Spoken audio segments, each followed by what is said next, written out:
Hello and welcome to Wrestle Opinionated, our weekly show all about the great shows of AEW. We are your hosts. I am Morg. This is technologically cursed Matthew Strange, and this is hoping it works this time, Muir. So in case you can't guess, this is take two because things went a little bit wrong. How have you both been this week? Yeah, good. I've been playing Miserable Dystopia Simulator. It's Beholder 2 available on Steam in the amazing sale for like £3, feeding people into grinders and betraying my workmates to get a promotion. Good times. So, like chefing again then? Yeah, especially when I was a chef. Relief chefing is the most murderous of chefing business, I would say. Everyone's an asshole. How about you, boys? Mr. Muir? Not much myself, mostly just been building up the house so it's not a shack anymore. Because my missus come around and says I live in a hellhole. So, we'll see how we live. And I've been watching Warrior Nun on Netflix. Which sounds bad, but is apparently good, and may even be good from what you've said. Yeah, I am undecided at the moment. So this may be the first time you have listened to our podcast, and as such, you would need to know that we have a tier system, which is how we review and give scores to the matches and the shows. And Mr. Strange will now explain that tier system based on a request he had. So, Morg, you requested I do this with a Marvel film. Well,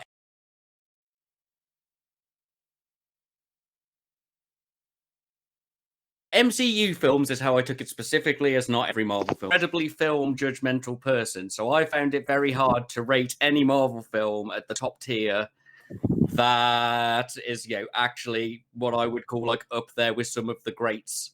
So it's all been sort of scratched up a notch. But back to the basics of this tier system. You're going to have seen it sometimes on the internet, sometimes on YouTube. Maybe you don't. But it comes from Japanese computer games and the Japanese skill system. We start at C, which is an average rank. We go down to a D. We don't go lower than that, which is a fail. And I'll work up in the description. So we'll start with the C rank. A C is an average match. I am pleased with the overall product. Now, when I say average, I don't mean I've gone, it's good. You've had a good time. Your mind's not been blown, but you're solid. C rank Marvel movies, I have ranked up with, and I think there's going to be probably some disagreement from my co-host here. I put down the original Thor film because it's a bit shit, but it's also great fun. The Hulk film, which everybody hates except for me, with Ed Norton in it, because it actually was quite interesting. And Doctor Strange, which people thought was amazing, but it was all right, and it at least had like a congruent story, even with the weird magic-y bits. So that's a C match for me. It was hard to find a C. It's a hard one to balance on the Marvel scale, but I think those are some of your average Marvel films. Like an average match, you're pleased, but you're not writing home about them. Waiting for Nick to make a comment. I'm waiting to the end, mate. Okay. D. D is a match I am unhappy with. I could have spent that time doing anything else. Maybe it's not terrible, but I'm just not pleased. I generally D-rank squash matches. In D, we have every single Iron Man sequel, because they're all terrible. They're both terrible. We have Thor: The Dark World, a film which people were just generally miserable with, and Ant-Man 2, which is one of the worst things I've ever watched that I went to the cinema to see. A D match is like Ant-Man 2. Nobody wanted it. Well, actually, people might have wanted it, but in all, it stole our souls from the fun of the original. A B match is... I don't know if that one deserves to be A. A B match is a match where something is either everything's great, the story makes sense, the wrestling's great, or maybe one thing is phenomenal. Maybe the wrestling's only okay, but the story is just fucking amazing. Maybe the story is not too good, but, the match is great. And in this place, I put Ant-Man, because we all loved watching Ant-Man, even though it was a bit shit. And Thor Ragnarok, which is hilarious, brilliant, and well done. The story is actually a bit broken and all over the place. Just waiting for Muir to shout, because I know Muir is our film sage here. He's the power one. An A rank match is just where you're just fucking happy all the way through. It's got story, it's got wrestling, both of them good, maybe some of them exceptional. It's the top rank of what you would see in a show, except for those things which stay in like your memory forever. And I gave an A to Infinity War. That's the first one, isn't it? Not the second one. That is the first one. Yep. The good one. Yes, good. Because, we all enjoyed that. Had a really good story, had some good action. We're all invested. Spider-Man Homecoming, because I love Michael Keaton and I thought that film was really good and actually gave us a Spider-Man who was a kid. There's a weird bleep sound there. And Guardians of the Galaxy, which would have been a phenomenal film if the final fight sequence wasn't people holding hands and defeating the villain with love. So that's an A rank thing, something which stays with us. It's pretty good, it's pretty great, but it doesn't stay with us for the ages. In S rank is your top tier wrestling match. It's changed everything. It sticks with you for ages. We cite currently the Young Bucks versus Page and Omega. I always go on about Pentagon versus the Black Lotus Triad from Lucha Underground, and I think the only two S ranks I can give, and I want to give it to Far From Home, but I think Far From Home might be an A. It might just be like the best friends. It could be an S in my soul. We have to give it to the original Iron Man. It was $10 million student film made on the fly that made the entire industry. Does anybody give a fuck who Robert Downey Jr. was before Iron Man? No, only people who watched artsy movies like Nick. And I'm tempted to throw in Winter Soldier because we all actually kind of enjoyed a spy drama with a bit of like different edge to it. It took it in a slightly different direction. But I think the most definite one is Iron Man, which basically made the Marvel film industry a thing. Who was watching Marvel? We watched Sam Raimi Spider-Man films that were a bit shit and a bit great, but nobody ever thought it was going to be a big industry until Iron Man. And that's what I expect from an S match. I expect Jeff Bridges to be in my wrestling now. Story, booking on the fly with Jeff Bridges. That's your challenge for today. It isn't Morg. So whilst we're in this wrestling, this podcast, I'd like to take a minute to see how Nick and Morg. Morg for probably more the actual like person who really enjoys things, and Muir for the utter film snob that he is, assessing my list. Well, we've been over discussing this before, and I'm pretty happy with it. Far From Home's my favourite, but that just bad. Marvel good, actually good. Yeah, exactly. I had to break it into 5.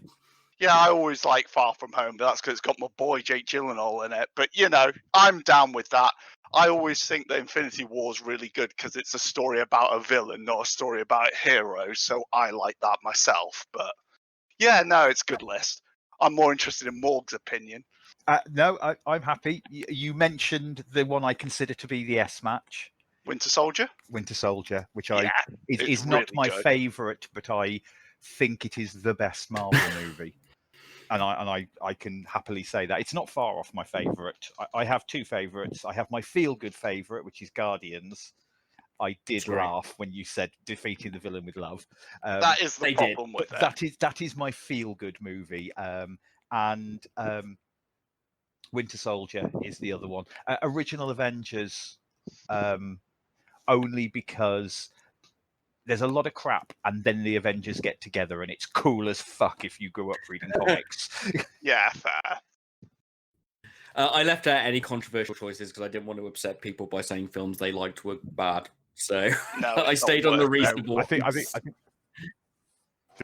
it was fair. Right, so now it's time to move on. We do talk about wrestling. Now it's time to move on to talking about news. And we've actually got some news. I've been down in the news mines and I managed to find one thing. WWE is apparently angry at AEW for Taz's promo from Fyter Fest. We don't run a sloppy shop. We don't run a sloppy shop because of all the corona incidents in WWE versus the testing every day, very few corona incidences in AEW. What do you guys think? Can I do a counter to that about the sloppy shopness of them revealing who wins their big competition next week already? What? Yeah, they've already revealed who's winning the Adam Cole versus the other guy's championship match. I believe that got leaked. Yes, it did. Because one of the wrestlers posted a picture of it. Oh, God. You dumbasses. Look, all I'm going to say is if you're going to get angry about a Corona-based hint of a pop, then maybe don't weaponize Corona to get Renee Young to infect Mock so he can't be in the show whilst running counter-programming. I see you, Vince, with your weaponized Corona. If they're only sloppy intentionally to take down Fyter Fest, I'm just saying. The other bit of news is Jake Hager being suspended in kayfabe. Yes, I nearly put that in myself. Yeah. Don't suspend wrestlers in kayfabe at the moment, AEW. No. That's a No. really bad thing. I was like, oh no, what's he done? I saw a little bit of news this morning Yeah. for the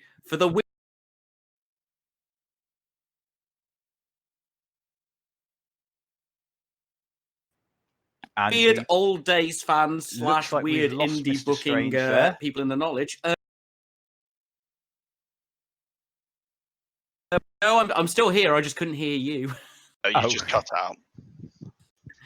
Oh yeah, my internet dropped for a second. Don't worry, people, we are still here. But I said Brian Pillman Jr. is on Dark next week. Oh, interesting. Yeah. Like, I know he's tied in with some of the worst members of the second generation. Like, he hung around Teddy Hart Jr. for Teddy Hart, yeah, terrible nightmare entity that he is. But, you know, Still going to be he's actually, interesting. yeah, Brian Pillman Jr. So moving on from the news, we now move on. No, exactly. Should be. We now move on to social media. And this week, is there a social media of the week that any of you guys would like to give a shout out to?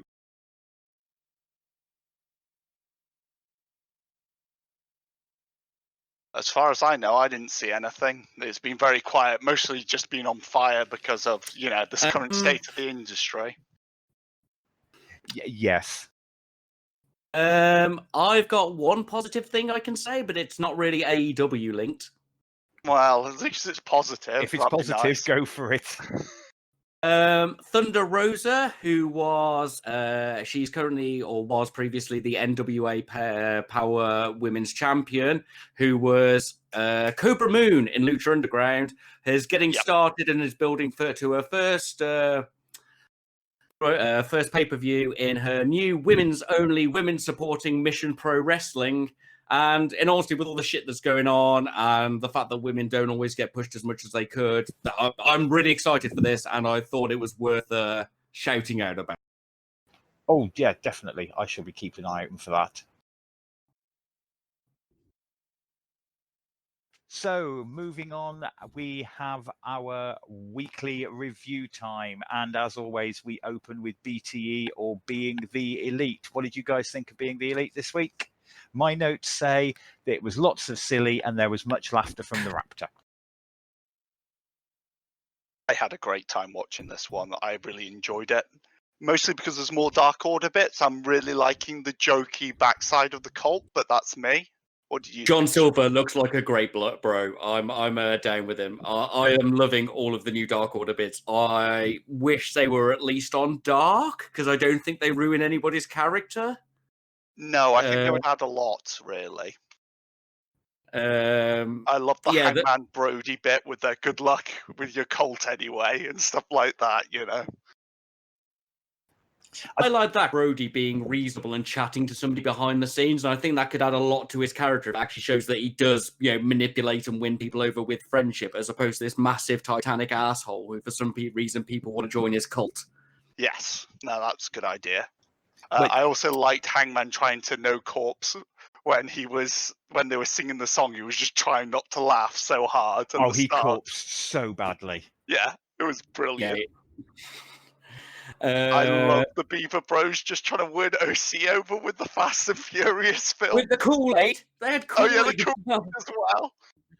I can punch real hard. And everybody looks at us in the club and I say, I bet they're all good at kissing. John Silver is becoming a new hero of mine. He's brilliant.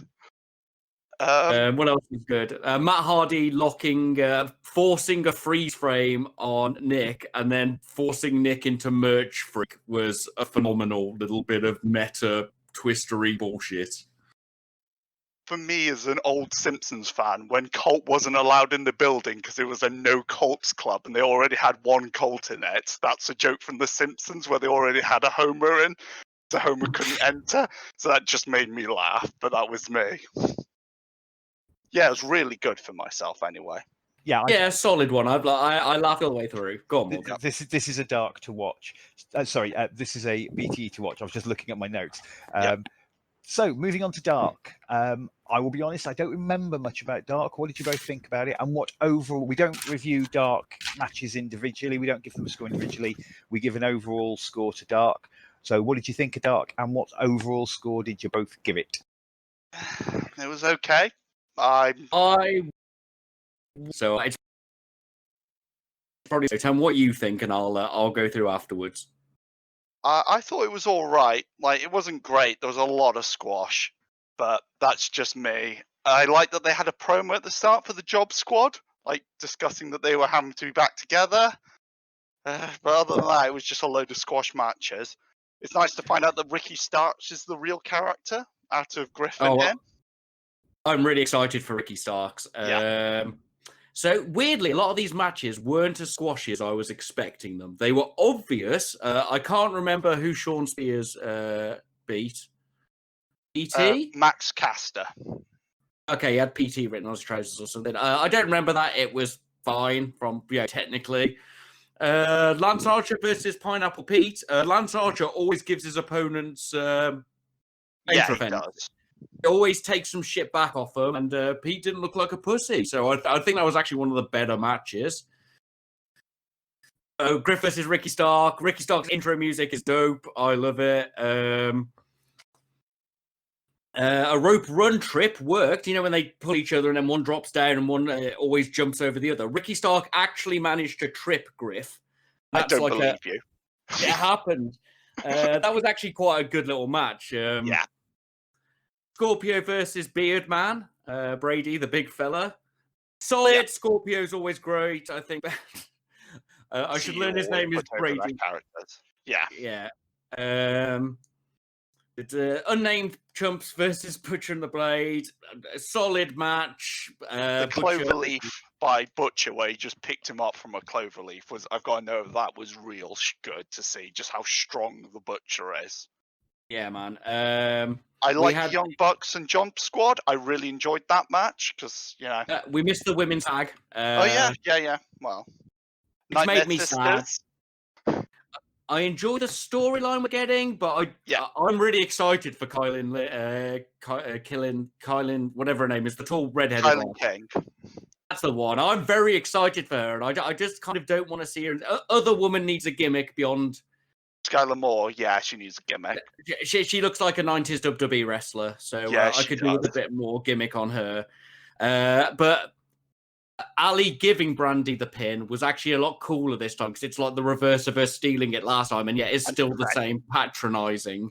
Yep. And losers versus the Bucks. It was really nice to see them come onto the same page, if I'm honest. Yeah. At the end. I really enjoyed that. I cheered when they shook hands. I cheered.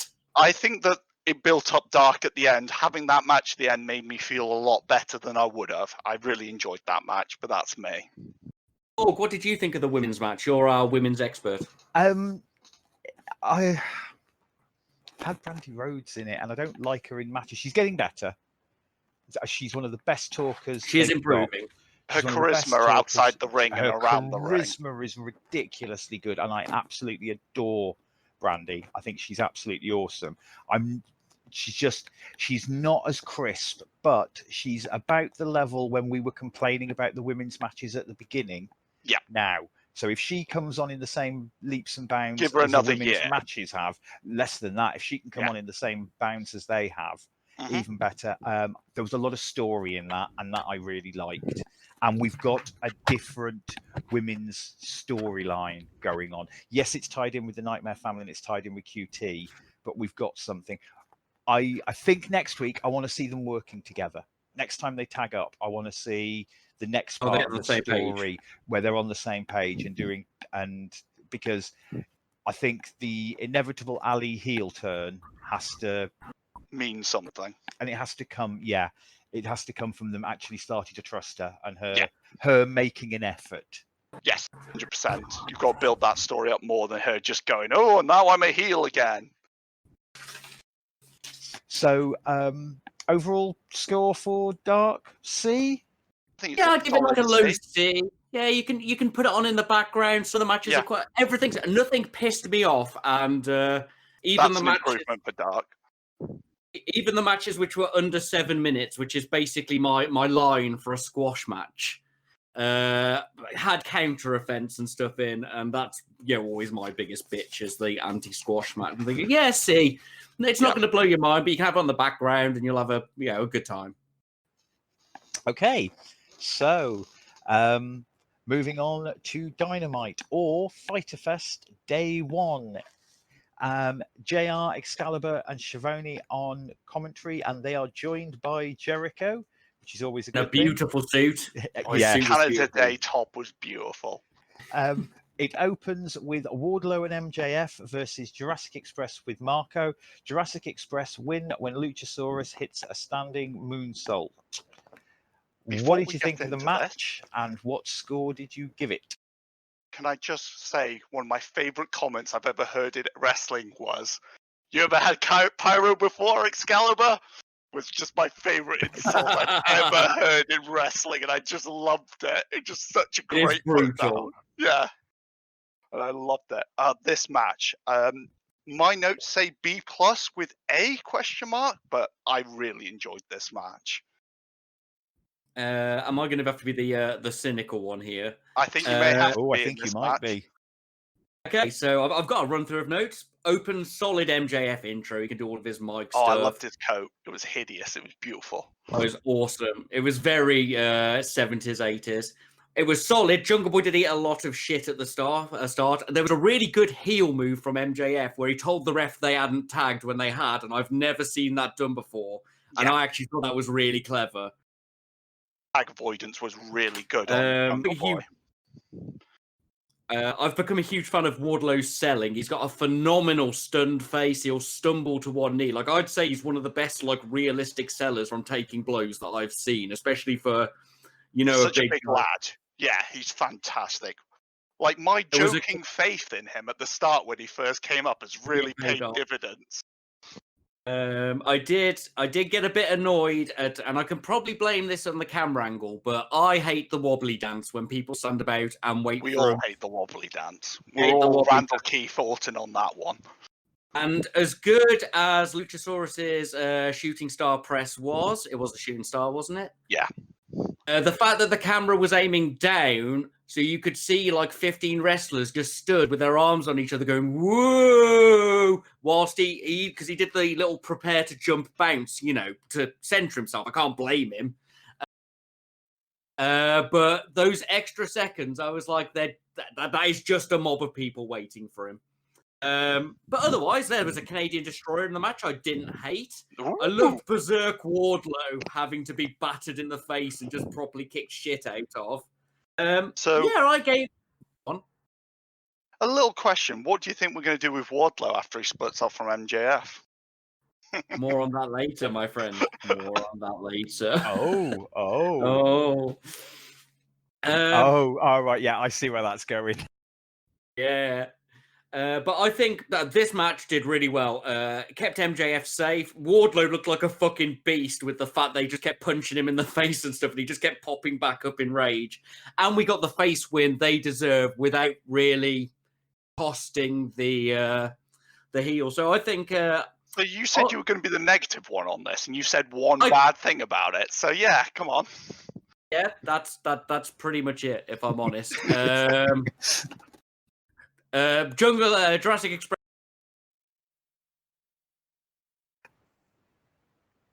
Boy's rest gone. have to work on their ways. Like, no. Hello. Oh, when Jungle Boy wants to do his like double or triple topes, the wobbly dance is a little common for him, shall we say? But we had great storytelling. We had a great finish. Nobody looked weak. I think on the wrestling scale, it was a high B, low A for me, as Nick said. But I think combining the story and the clever finish, it's an A. Morg? I gave it an A. I thought it was really good. So I'm guessing it's an A then. Are we all Right. happy with it? Yeah. Now we have the new Yep. consensus of opinion. Now we have the most important booking, the Puppy Battle Royal. Who do you think's going over, Right. boys?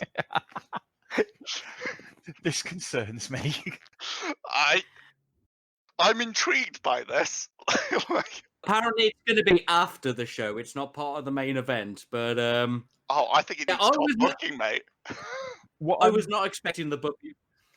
What I'm hoping Odd. for is a bunch of puppies put in a very small ring that are all playful puppies that are just going to play with each other and they're just going to wait until they get bored and get out of the ring. The ring. I don't know what you could do with that. It's proper weird booking for me. Like, I love my It's probably stupid some of their wrestling. dog charity stuff. Yeah. They Yeah. do dog charity things, don't they? So I'll probably be linked to that with a donate. Yeah, thing. that it'll makes probably be good a sense, silly. thinking about it.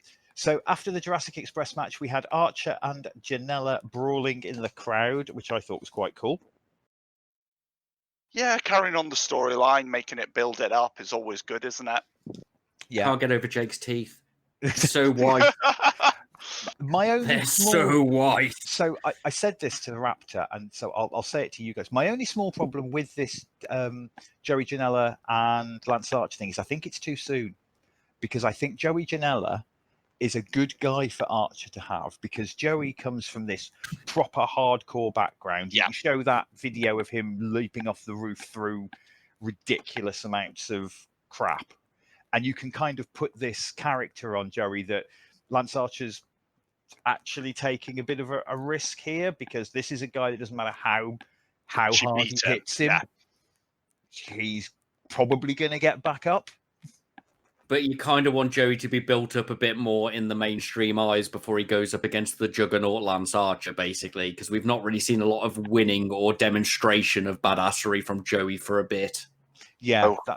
and I think this would have been a good chance to do that, and that could have played very interestingly into the tag team with Sunny, where you could have the hardcore guy and the really athletic guy.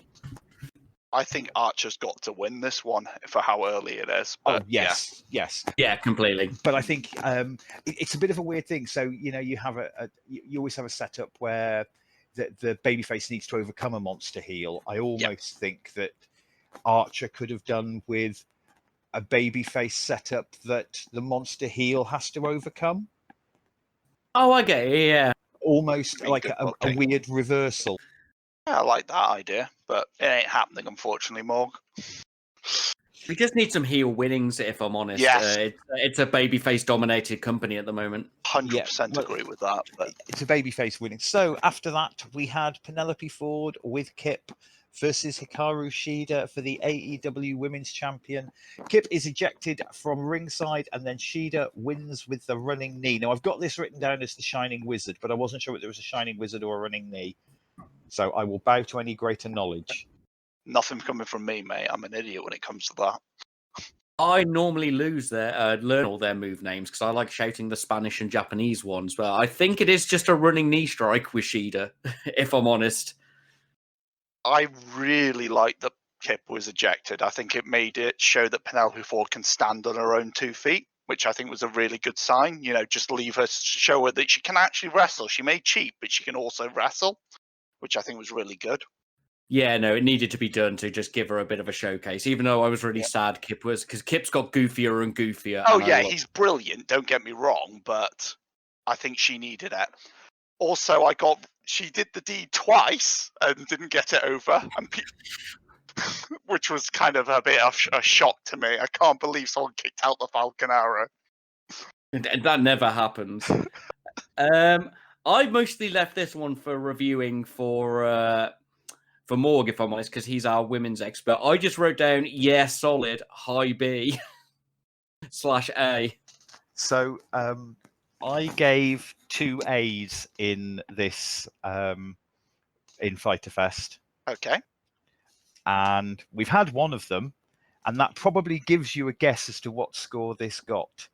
I thought this was a phenomenally good match. There was back and forth. The babyface had to overcome. The heel looked strong. I'm liking There was Penelope a back rake. more and more. There was a back rake, which obviously in the strange scale pushes it up a notch. Yep. I thought this was a phenomenally good match.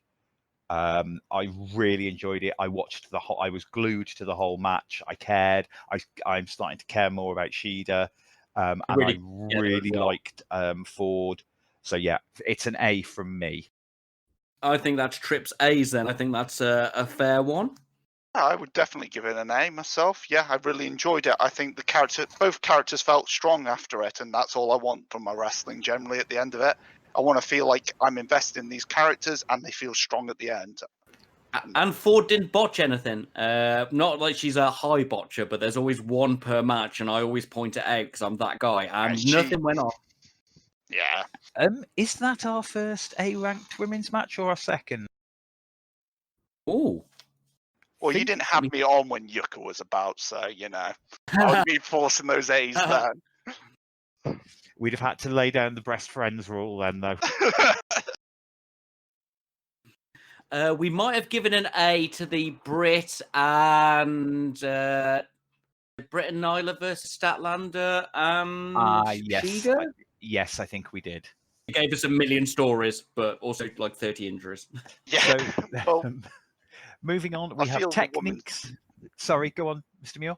I feel the women's league's coming a bit more together. They just need a bit more time on air now. Yeah. I think Sorry, Nick, I have to stop you. We're moving on to ripping on Taz. It has to be satire, Morg. It has to be satire. Cage is too muscular to take the paradigm shift. He's too muscular. His neck is too strong. It has to be satire. If it's satire, S. If it's meant to be realistic, D. It's the same as every one of these moments. John Moxley has a deep paradigm shift, but if you look at the size of Brian Cage's neck, it has to be satire. It was beautiful. I messaged you guys saying it had to be satire. I loved it as satire because that's how I see it. Pose law, mate. Yeah. Did you like it, Morg? If you think it's satire, or do you think it's real? I think I'm still in the club, I'm afraid, where I think this is them playing on Taz's used to be a coach. Used to run the CW dojo. Yeah, sorry. But it was better than some of his other ones. Moving on. So Jake Hager with his wife Catalina versus Cody with Arn Anderson for the TNT Championship, and Cody wins by pinfall. What did you think of the match? What score did you give it? I'm glad somebody in Jake Hager's family has a bit of charisma. Why did Hager decide to wrestle in boxing shorts? Why didn't he wear any sports gear? Why did he come out in just like long pants? We've all got a pair of those long boxer shorts we got one time. Well, men do anyway. You know, the ones that keep your legs extra warm, that are boxer shorts. It looked like he was wrestling in pants, and it bugged me. And then they said he was rock hard. That's a word for a stiffy. I love being rock hard, Jake Hager. His pants wrestling. All in all, though, actually a good match. Hager's improved. Cody didn't bleed, which shocked me. When Cody did that one cutter that was so high when he balanced off the stuff, that Jericho was popping for him. I couldn't help. It was too cool. And then the fucking awesome power slamming. Power slams always look good, though.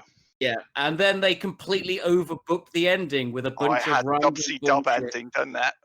It was too much at that ending. It was like one guy, there's a slap here and a slap there, and then this happens. Like, I quite like the idea of Hager being mad about the pass out, and you go, did that really need to go on top of a slap and a Dusty run in and a bunch of other stuff? Was that really needed? And I think it's a B because of that. I think what could have just been a good match with some good story and a cool ending was overcomplicated. And I think that just sort of keeps it at a B. And, you know, Hager's got no charisma, but at least he's got better at wrestling and did some moves.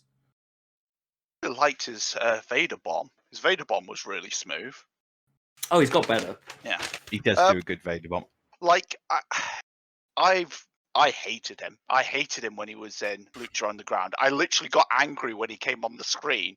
Like, go away. We bitched about him like nothing on earth. So for me to go, this was his best match I've seen him in, and I enjoyed it. To give it a B, I am very happy with that as an improvement. But I don't know how much that was just Cody, because Cody is fantastic. You know, He's phenomenal. Yeah.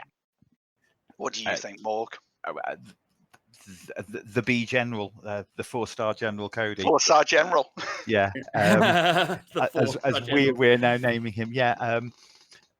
I gave it a B. I thought it was a really good match. I agree. Yeah. I think it was Jack Swagger's best match from having watched him back in the day in WWE as well. Strong, whatever so, his name was. I legitimately think it was his best match, full stop. Certainly that I have seen. Yeah. Just didn't need all that bullshit at the end. Yeah, well. So then Darby hurt himself today. So see if he can still feel. Darby Allin video promo. What did you think? Sorry. Now it's interesting you should say about Darby Allin hurt himself today, but more on that later. Oh. Darby Allin Guinness advert. Bit weird. Still no Superman by Goldfinger playing. D. I'm sorry. Go on. It does nothing for me, but I don't know. Maybe I'm just not that edgy kid anymore that can get behind Darby Allin. When he was burning masks and like making like poetic references to his opponents, it made sense. Him just skateboarding to show that he hurt himself today. Sorry, you've really tickled me with that. I don't know. I think it didn't add anything to him. What do you think, Morg? You're our Darby Allin goth fan. It was all right. It was. I quite liked a couple of the skateboarding moves he did. One of them was particularly cool. I remember the forward or the backflip. The backflip into the board. Yeah. Yeah, that was cool. I'm kind of with Strange. I preferred the slightly more weird, arty. Yeah, definitely. Promos, but it's keeping him in the mind. Obviously, well, he can't be there for whatever reason because I believe he's kayfabe injured. Is he only kayfabe injured? I think he's kayfabe injured. Okay. I mean, he did throw himself off the top of a ladder into another ladder on a skateboard. It wouldn't be surprised me if he is actually injured. Well, we'll see, won't we? Yeah, well, he's another one. I mean, if we're setting up for him versus Cage, maybe they're setting him up with the Joey Janela storyline that I was just talking about with Lance Archer. Nah, you could be right there. Where they're doing that story, but they're doing it with Darby Allin instead because he does all the skateboarding. It doesn't matter what you do, doesn't matter what muscles you've got. Darby Allin's just going to keep getting up. So after that, Orange Cassidy comes out and sits at the announce table. I'd like to say joins the announce table, but he doesn't. He just comes and sits there. And then we had Proud and Powerful versus Private Party. Private Party wins with the gin and juice. Hooray!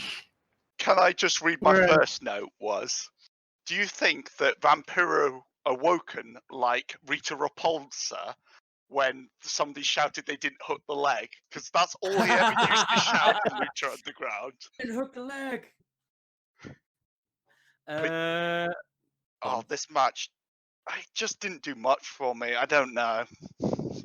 I'm with you that this is the first time I properly started noticing wobbly dances. That Private Party were smoother than they normally are, but it's still just so much setup for all their moves and combos. I can't say it was a bad match. It's the worst match thus far. It was fine. Gin and Juice is phenomenal. To see, it was. I mean, after everything we've had before, it was a little underwhelming. I'd say that see it best myself. It just didn't do much for me, apart from the Gin and Juice because I love it. I just love that movie. It's great, but everything else really didn't do anything to me, and I hate their new ending that's just shots shouted continuously. Oh, Ruth hates that music too. I had to listen to it. I just kept saying shots to her at random times through the night, and she got really angry. I actually gave this a B. I enjoyed this. Ooh. It was high paced, lots of stuff going on. I think mainly due to Proud and Powerful rather than Private Party. They're getting lost in the mix, aren't they? And I think that's why I really like Proud and Powerful. So I think I've got a bit of bias towards them. But yeah, I gave it a B. I don't think Private Party should have gone over. You gave it a B. I gave it a B. I enjoyed it. I I'm don't think think Private Party should have won.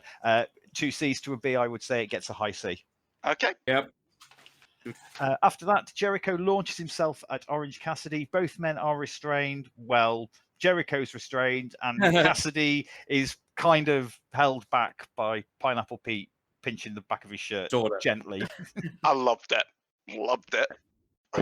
This got an A from me. I thought just Jericho losing his shit more and more as the commentator went on, and Orange Cassidy just sitting there and he's just losing it and losing it. It's just like beautiful, perfect build. Yeah, no, great moment. I didn't rank it. I just went great. It's Jericho. Yeah. Any moment Jericho does is wonderful. I, to be honest, I think it was stolen by Pineapple Pete and Orange Cassidy in this particular case. Yeah, holding him back desperately by gently pinching the back of his shirt. Yeah. After that, we had a Kenny and Hangman interview promo. Did you give it a rank? It was just good build for the match, I think. Slightly heelish. I enjoyed it. Yeah, not a short one. Didn't rank it, but it felt good. So next we had Taz's controversial in-ring promo. What did you think about the promo, and did you give it a rank? Didn't rank it. Really enjoyed it. I thought it was really smooth. Like, I loved the little pops and just saying, like, you'd be tested, you'd be fine. You're just, lying to us. I think it was really good heel work. Yeah, I'm on board with Muir. Other than the fact that my first note is Cage is friend-shaped, because he is. But, we see this every week, mate. He's got a lovely friend-shaped face. Solid. It's Taz on a mic in it. The sloppy, as commented on earlier, we don't run a sloppy shop here. I think you've got to really put some effort in to take that personally from the WWE perspective, if I'm honest. It's the most minor of shots made by man. Solid didn't rank it, but I enjoy Taz, even if I can't take him entirely seriously, due to the fact he just told me that Cage's neck was too big to take a paradigm shift. It was so good. Solid, good. Next, we have the Best Friends versus Kenny and Hangman for the AEW Tag Team Championship. And I'm sorry to say, Kenny and Hangman win with the Buckshot Lariat. What did you think of the match? What score D, did let's you go give home. I think we've seen the greatest entrance in all of wrestling now. I fucking pissed my pants. The fact that Stu is becoming a fan on is becoming like a thing on Twitter now, and you can buy Stu t-shirts. The bit where Trent was trying to look hard when his mom gives him a little peck on the cheek just made my night. It was so good and it's so perfect. The only way it could have been better, like I said, was Okada was in the baby seat while they were driving around. I'd have pissed my pants. I enjoyed, not afraid to say, the S word Hangman on his little, what's it called? Lower third? That's what they call it. The bars, A little S word jug at Chucky T. I had a good time in this match. It wasn't the best match of the night, sadly, but I was glad to see moral fiber pop. Yeah, Men of Low Moral Fiber. Yeah. Chuck and Omega are actually really good against each other. They got some really nice combos in. Trent obviously eats a lot of shit, and honestly, when you wrestle Trent, it is a turnbuckle DDT. Well, my favorite of the transition moves. I'm going to have to write a list of them. When you wrestle with Trent, you wrestle in Japan. It doesn't matter who you are. You have no choice. One of my notes goes, come on, lads. They have to let the best friends win. His mom's here. Chuck winding up Hangman and shouting it that he'd done the moves he was doing earlier in the match made me piss as well. And how quickly he pulled off that awful waffle. Chuck is renowned as being like the master of the pile driver, though. When he just span him round and dropped, it was beautiful. It was beautiful power drive. Awful waffle. wasn't the best match of the night. Was still a very good match. So I think I can only legitimately give it a B on skill and such like. And as much as I would like to round it up to an A for being the best friends, they obviously didn't win. And there was some of the weirdest bullshit falling out for a match I've ever seen at the end. We can discuss that afterwards. Yeah. Yeah, I'd So say that's a B. that it's a solid B. Maybe it just felt a bit off, but I just expect so much from these two teams. So, they may not have been firing on all cylinders, but it's still a good match. Morg? Yeah, it's a B across the board. Cool. Can we talk about how people fall out over pouring a beer away? I mean, it was one beer, mate. Oh. One whole beer. This is the weakest possible reason I've seen for a team fall out ever, if this is what they're going with, and I need to shit on this. I don't know, because it was funny. I think it was meant to be a bit silly. Okay. To be fair, I don't think. I think you're more supposed to be laughing at the fact that Hangman, of course, sees him pour the beer away, and that's like a cardinal crime to then drunk he instantly Hangman. starts flashing the 4 just straight after it.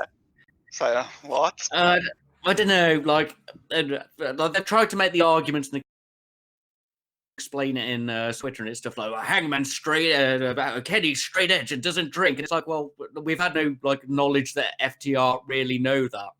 And if somebody gave me a beer, gave somebody a beer and they just looked and poured it away, I'd be like, what the fuck are you doing? I could have drank that beer.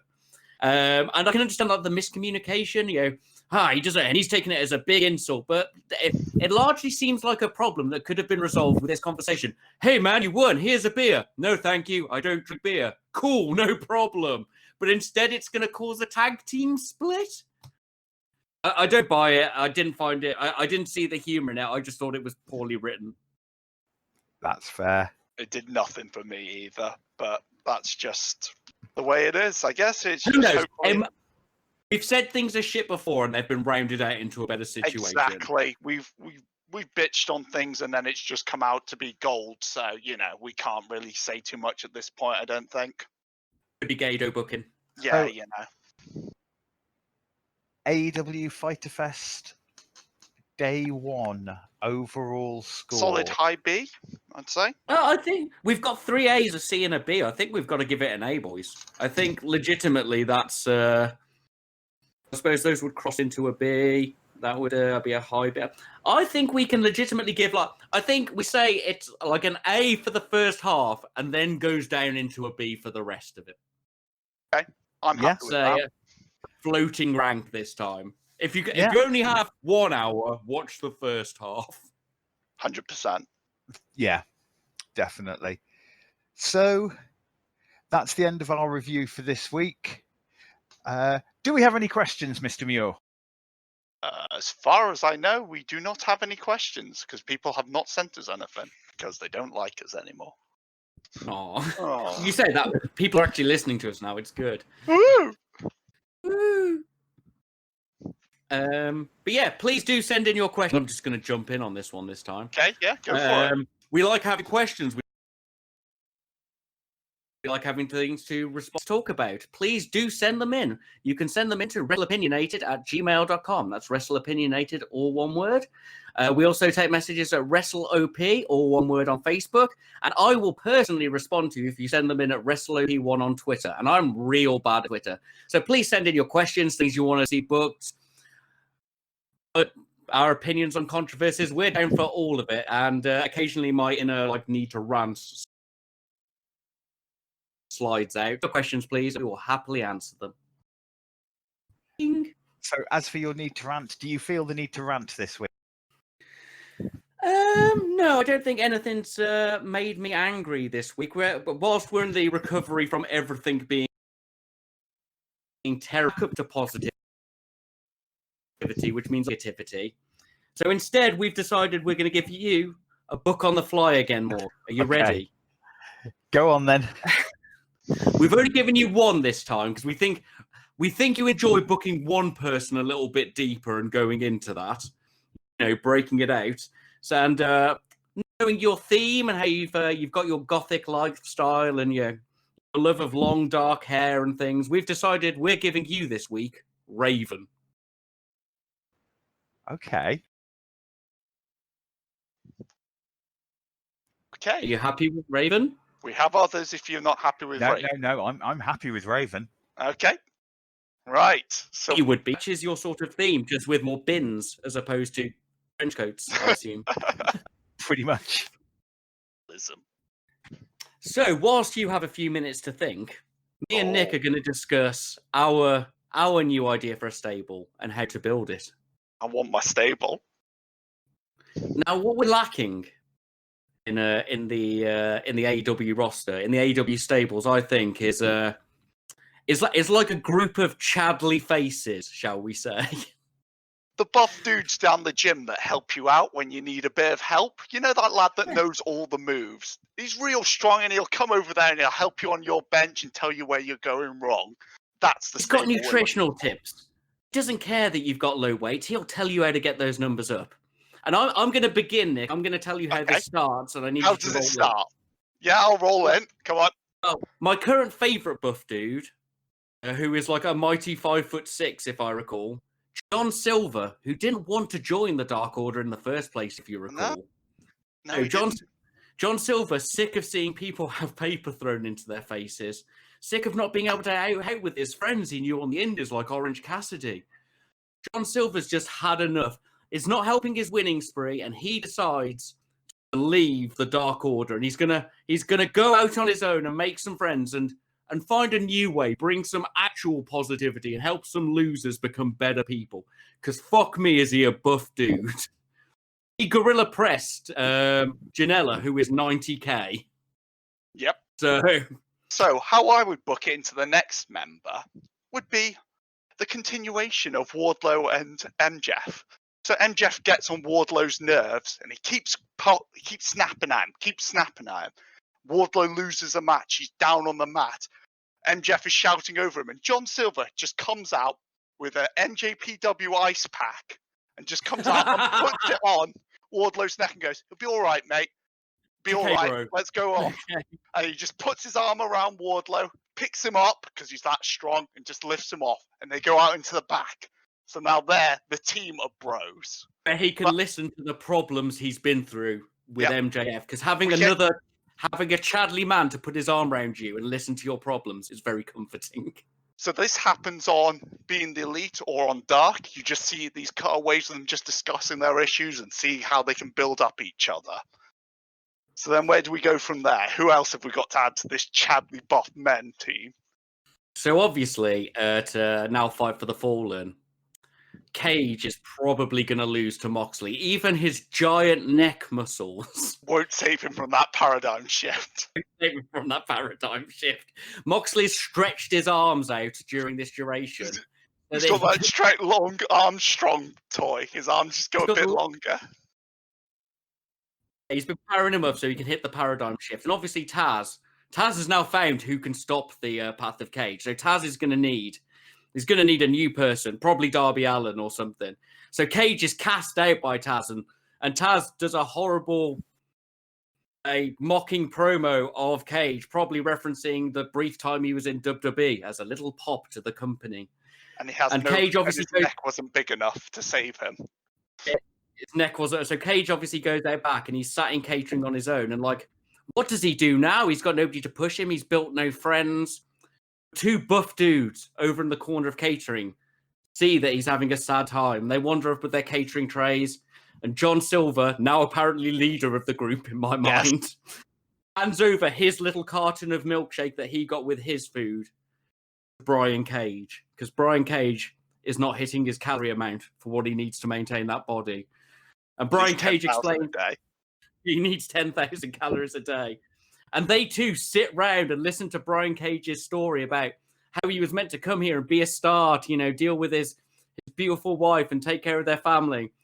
They take him and they're like, "Don't worry, boy. Don't worry, Cage. You can be with us." And this is how the buff dudes start. They're ready now. They can go out after any promotion. Are you losing a match due to heel things? They'll come out and help you. They can go to Brandon and Avalon and give them tips on how to bulk and talk them through their relationship problems. And The basically, buff they're dude, just counter Dark Order. They're just these nice lads that come out and help you if you're in trouble. You know, the helper of the somebody's job. looked at that. Dark Order run out with the big entrance. Brody stands there, look impressive, but then the Chads roll out from the crowd and take him in, give him his NJPW neck pack, maybe a bit of a hug. It's all right, man.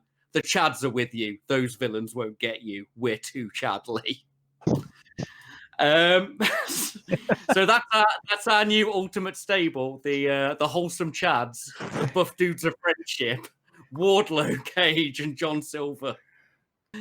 Are you ready, Morg? Yes, I'm ready. What do you think of our buff dude stable? I think it's awesome. You love baby faces and we love buff dudes. It's on. Right. Tell us how you book the king of bins and hardcore. So, we've got two options. Screw it. Right. So we're going to go with first thing that's happened is we have the new Four Horsemen, and we're going to go with the Four Horsemen as we expect it to be. Sean Spears, Cody, and FTR. They are now a thing. They need to be a thing, and they are limousine riding, jet flying. They are the classic big money, megabucks heel faction of the Four Horsemen. We need to put them to one side, but you need to remember that they're there because they are our end goal. Okay. We have the Dark Order. The Dark Order are like the dark faction doing things that are dark. So Darby Allin comes in and goes against Cage and is destroyed by Cage and loses. And so he is the next person and loses a couple of matches. Now, we don't have a lot of rematches in AEW, and it's something I like. But for the purposes of this storyline, we're going to go for we're going to have a couple of matches, and he's going to lose that, and he's come back from being injured. So we have this situation with Darby Allin, whereby the Dark Order set their sights on him, start trying to get him to join them. He refuses, being Darby Allin, and so he gets beaten down.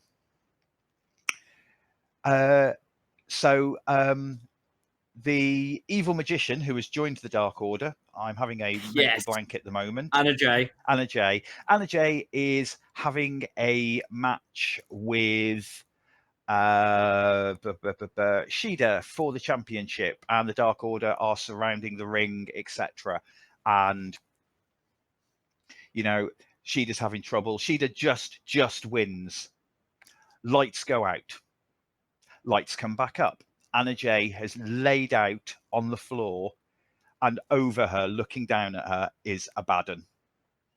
Oh. Lights go out. Lights come back up. Abaddon is gone. Standing behind one of the members of the Dark Order is Darby Allin now with a kendo stick, or as I'm going to call it for the purposes of this, a Singapore cane, because that's what they called it in ECW. Classic.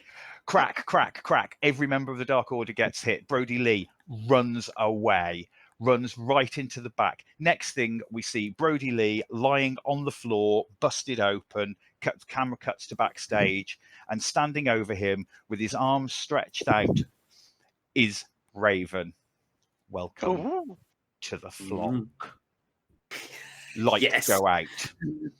So now we need to add the next members to this stable. So we've got our female character. We have our sort of mid card, the guy who we are trying to give the rub to put him up into the main event. Yep.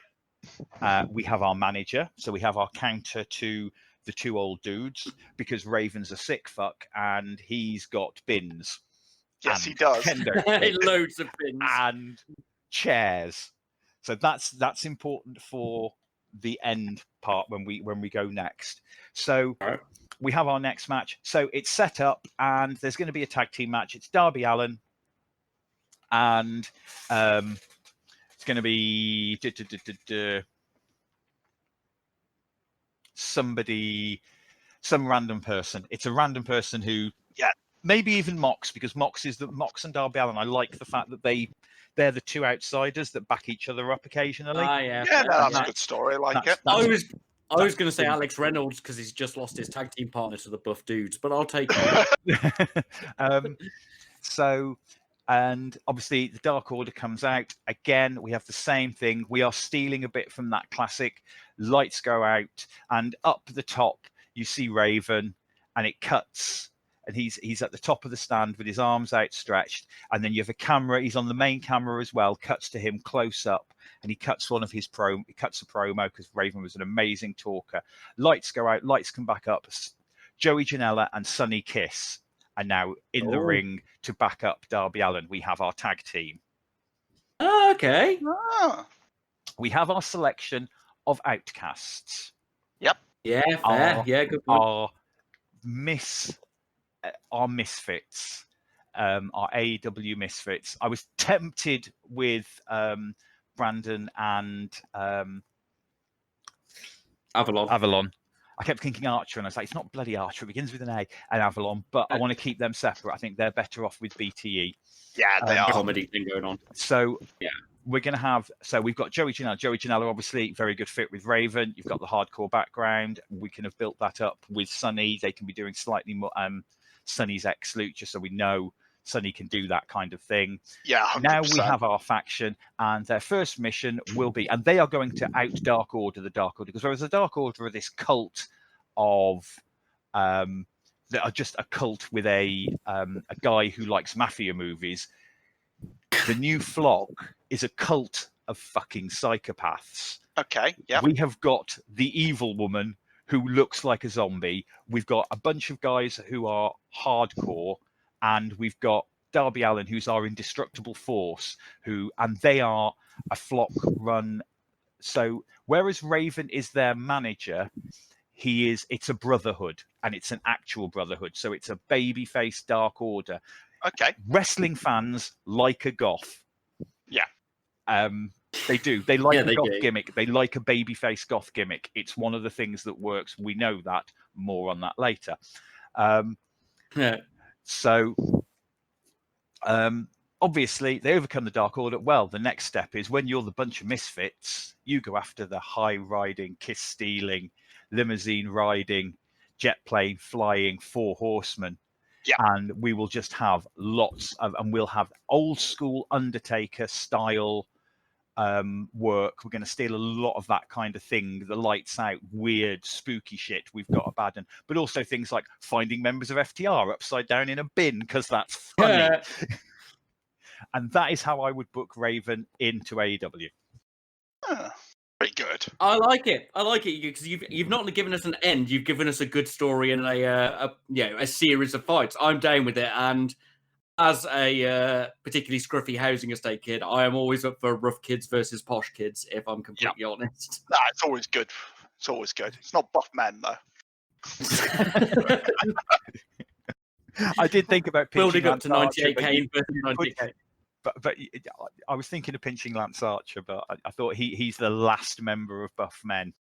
Oh. Oh, yeah. Yeah, good work, Morg.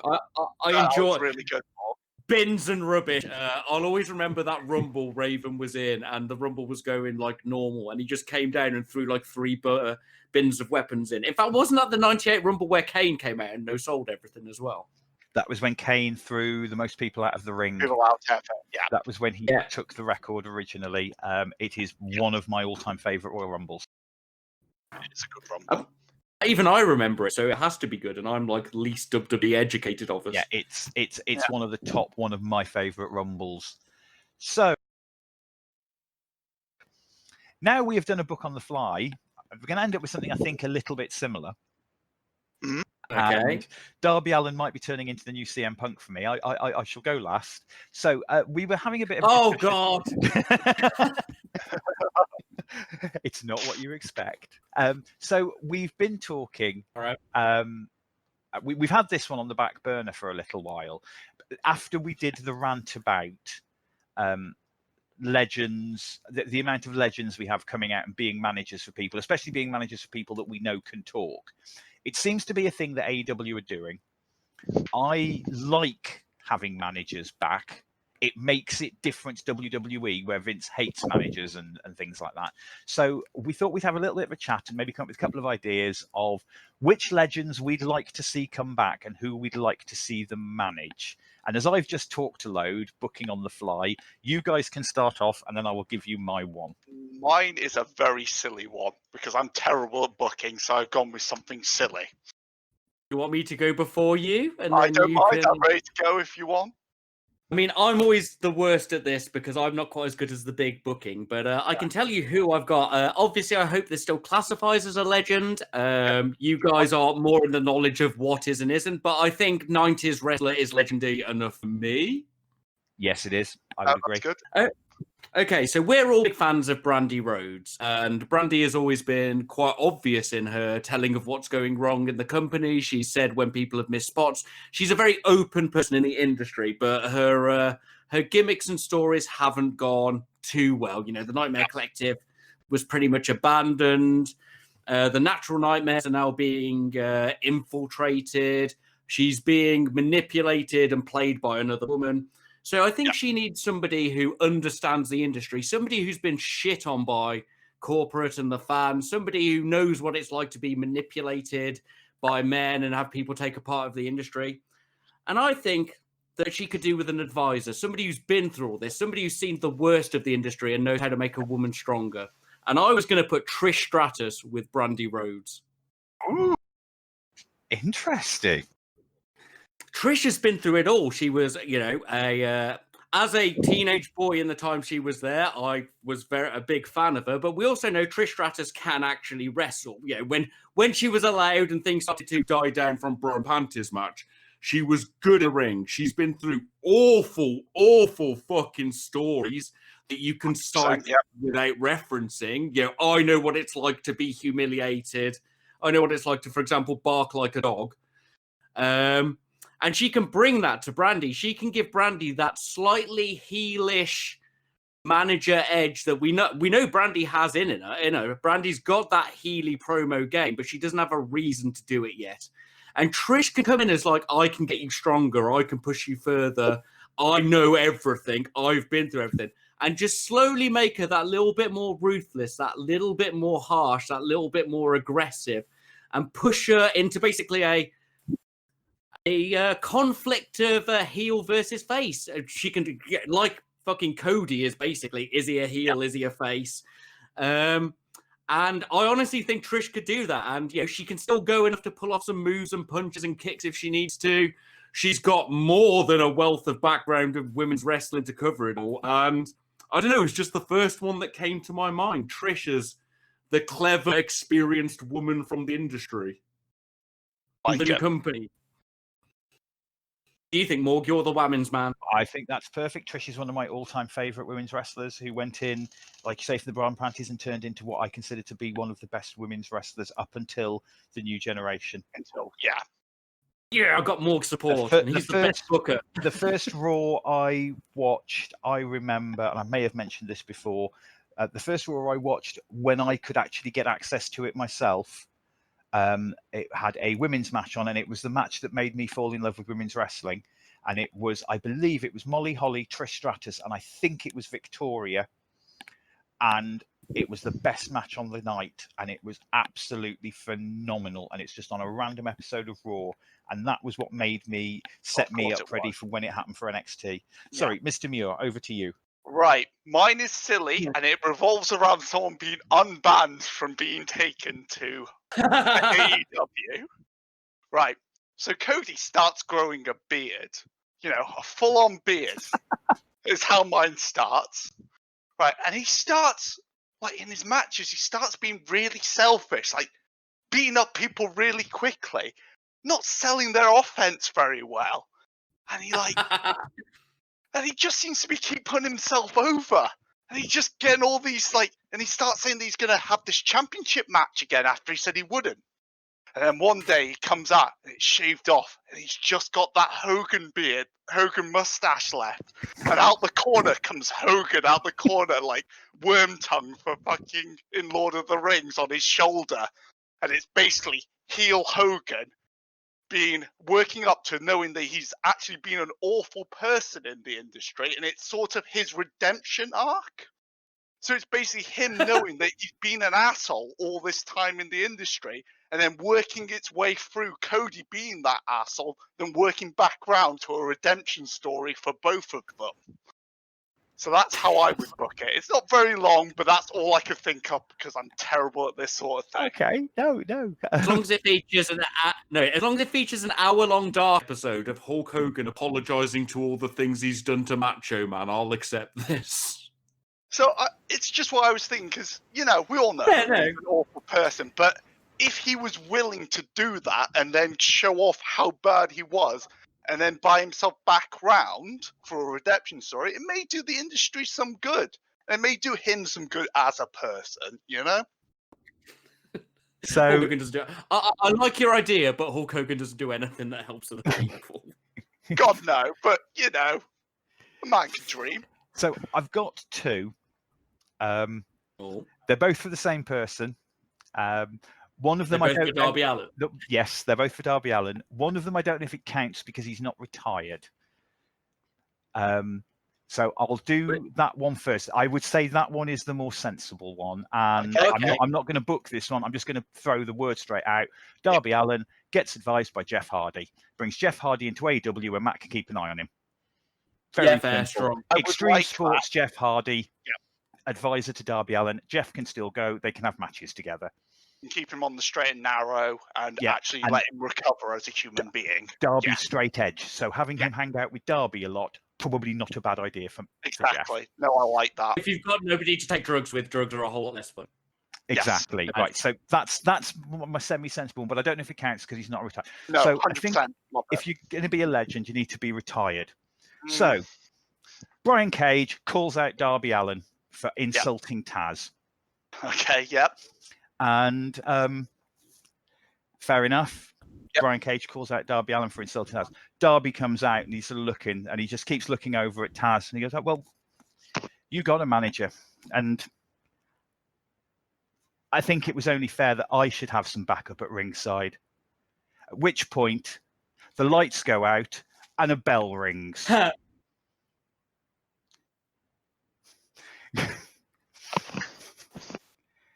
And I believe it is a retired wrestler.